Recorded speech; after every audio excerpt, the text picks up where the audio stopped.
Kadang iri melihat orang yang dilebihkan harta oleh Allah. Saya tahu bahwa sifat saya jelek.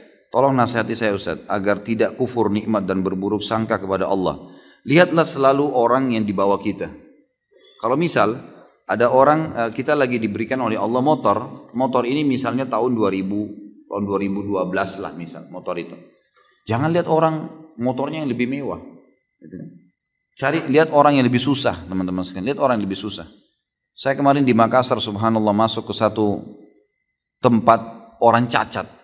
Tidak tahu kenapa kami tiba-tiba pas lagi mau ceramah, itu kan mampir di tempat itu untuk sholat asar. Habis asar janjian untuk ceramah. Pas masuk di sana, sholat duhur baru kemudian saya ceramah habis duhur. Pas masuk di situ ternyata itu lembaga pemerintah resmi untuk mengurus orang-orang cacat. Kami masuk di masjidnya, dari imamnya sampai makmumnya semuanya cacat. Subhanallah. Kayak Allah lagi peringatkan gitu. Kita turun, panitianya datang dengan mobil mewah, dijemput mobil mewah, lalu turun, subhanallah, sholat di situ.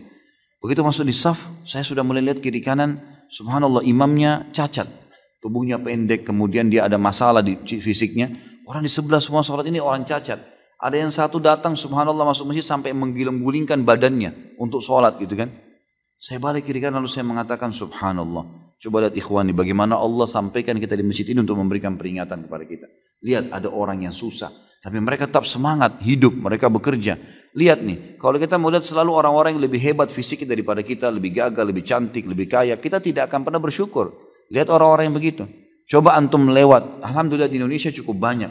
Kita bisa lihat orang yang tiap hari pungut gelas-gelas air mineral, bajunya kotor gitu kan. Ada banyak, tangannya kotor, hidupnya susah. Sampai ada yang jalan setengah mati gitu. Saya hampir setiap hari, tidak pernah tidak teman-teman sekalian. Setiap saya keluar dari rumah saya di Condet menuju ke Kemang, menuju kemana-mana kalau lagi pengajian, pasti saya dapat. Tidak pernah kurang dari 3-4 orang miskin itu sudah pasti. Pasti orang susah.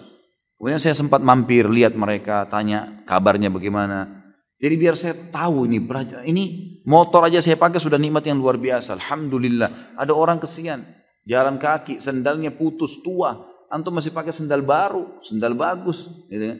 Selalu lihat orang yang di bawah. Itu nasihat yang paling luar biasa. Kata Nabi SAW, kalau kalian diberikan nikmat, lihat orang yang di bawah kalian. Karena kalian lihat orang yang di bawah kalian, karena kalian akan selalu bersyukur.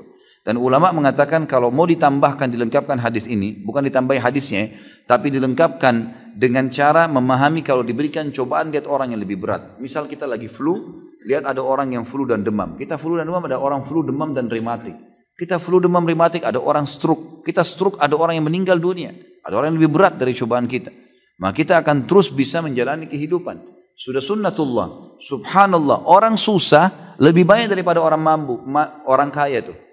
Lebih banyak orang susah daripada orang kaya. Saya kemarin subhanallah mau ke Balikpapan. Baru kemarin dari Sudirman saya naik motor ke pengajian. Kemudian saya minta tolong salah seorang ikhwan untuk jemput motor saya. Lalu saya naik taksi. Begitu naik taksi ada bapak supir taksi ini orang yang sudah tua. Mungkin ya kalau saya lihat umurnya sudah mendekati 70 tahun. Rambutnya putih semua, duduk ngobrol sama saya.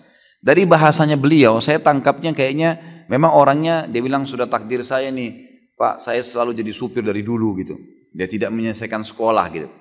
Tapi alhamdulillah saya hidup. Alhamdulillah Pak. Saya dengar ceritanya teman-teman sekalian, kalau saya dari awal sampai ke bandara dengar ceritanya, subhanallah uang 1.000 rupiah itu bernilai sekali buat dia, gitu kan? Luar biasa itu. Sampai dia bilang saya store ini Pak susah, store taksi ini 320.000 per hari, susah dia bilang. Saya kumpulin susah. Tapi alhamdulillah anak-anak saya sekolah di pesantren 3 orang, alhamdulillah begini, alhamdulillah begini. Saya bilang Pak, waktu dia sudah ngomongin, saya Pak, Bapak tinggal sabar meninggal, Bapak masuk surga nih. Ini sekarang cobaan Allah yang sedang datang Pak.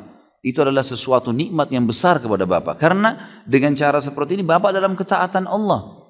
Mungkin kalau Bapak diberikan lebih daripada ini, mungkin Bapak lebih susah. Nanti akhirnya susah, lupa dengan Allah. Sekarang Bapak masih mau mampir sholat. Bapak masih mau mengingat kelebihan-kelebihan yang Allah berikan. Maka itu sebuah nikmat, syukurilah.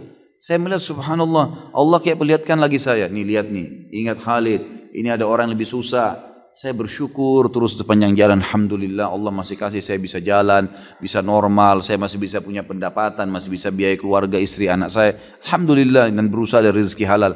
Jadi coba lihat orang yang lebih susah teman-teman. Banyak sekali gitu kan.